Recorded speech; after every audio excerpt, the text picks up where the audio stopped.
How's it going, guys? We are back on another video here, and this video is going to be ranking the Week 2 MSPs for the Nations of Hockey event. I apologize for not making the video yesterday. I was really bedridden from, COVID, unfortunately, is what I'm dealing with. But, yeah, I'm going to be ranking these four today. Eventually, I'll do a full ranking on all of them, really, when it's, like, the end of the event, obviously. But hope you guys do enjoy, though. If you do, make sure you leave a like, subscribe if you have not already. But let's get into the rankings now. So, there's only going to be 4 cards that I'm ranking here. And, honestly, I had a tough time really ranking these. I'm not going to lie. There was actually some tough decisions that I'd really make. So I have a number 4. This is really the tough one. It was really between 4 and 3 that I really had difficulty with, I'd say. Number 1 to me was obvious, but 4 and 3 were kind of tough. So number 4, so maybe going to be, people are going to say, really, how, Henreek?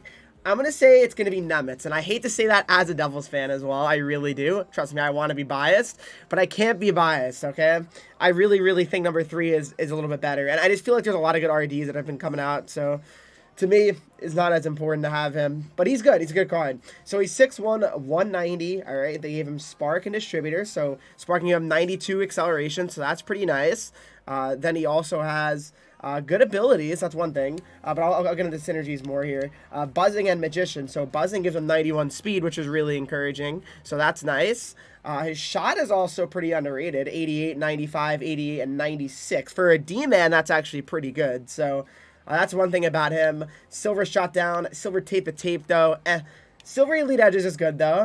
Gold seeing eye. I don't really view it as a very good ability, especially gold. I don't really think it's like that important to have. So kind of whatever to me.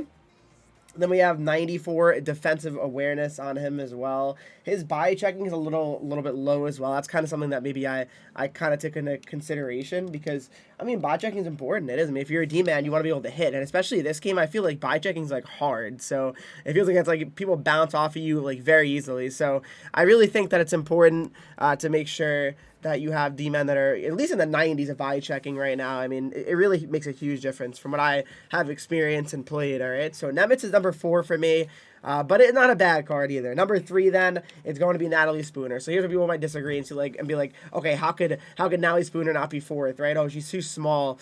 Well, it doesn't really matter, though. She's 5'10", which is really not that insanely small. There's good forwards, that are guys that are also 5'10". So, I mean, there's really no difference. It's a reasonable size. Great synergies, by the way.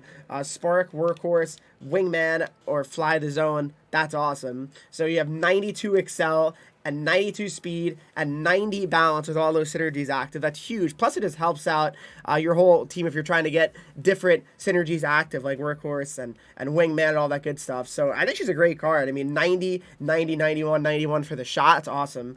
Then also Silver Unstoppable Force. That's a good ability. It really is, especially for someone that's smaller.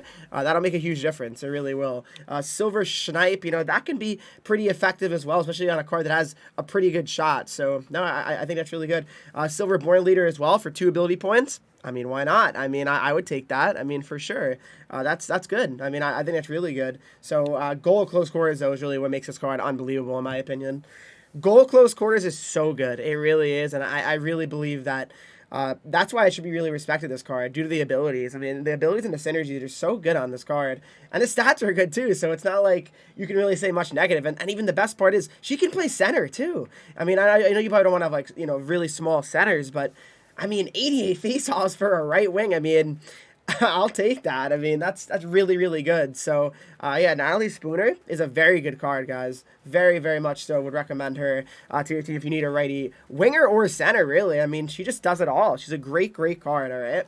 But now let's move on to number 2. Honestly, you could really make the case Natalie Spooner is the best card of all of them. You really could, but I'm going to go with number 2, though, now. And number 2 is going to be Jakub Vrána. Shout out to my man, Thrash. Jakub Vrána, here he is. Jakub Vrána, 6 foot, 196, left-handed shot. He's a winger, strictly a winger. That's why, you could definitely justify Spooner over him even, but I'm going to still say Vrána just because of his abilities. A little bit better in my opinion, especially because he has silver wheels, which is really, really, really good. Well-rounded, gladiator, protector, and booming shot. Put those on. Helps his skating out. 90 balance, 90 endurance, 92 excel, 92 speed. His shot's good. 93, 91, 92, and 93. 2.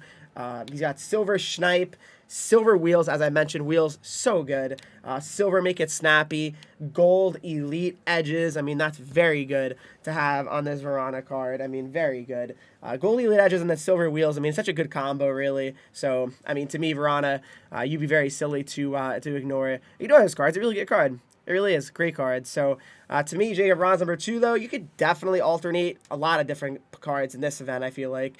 A lot of them are very, like, good, honestly, just similar. So, you really can't... I'm not really, again, I don't like when I have to rank these because I hate saying, oh, this is a worst card, because realistically, there's really no worst card, like absolutely the worst card. I mean, that's just obviously not true, because they are some of the highest end cards, especially up to date, so that's what's tough about it. But then obviously number 1, that has to be Peter Forsberg. I mean, I feel like everyone has Peter Forsberg. That's what people have been telling me as well. I haven't really been playing too much Hut the last few days, but 6'1", 205, left-handed.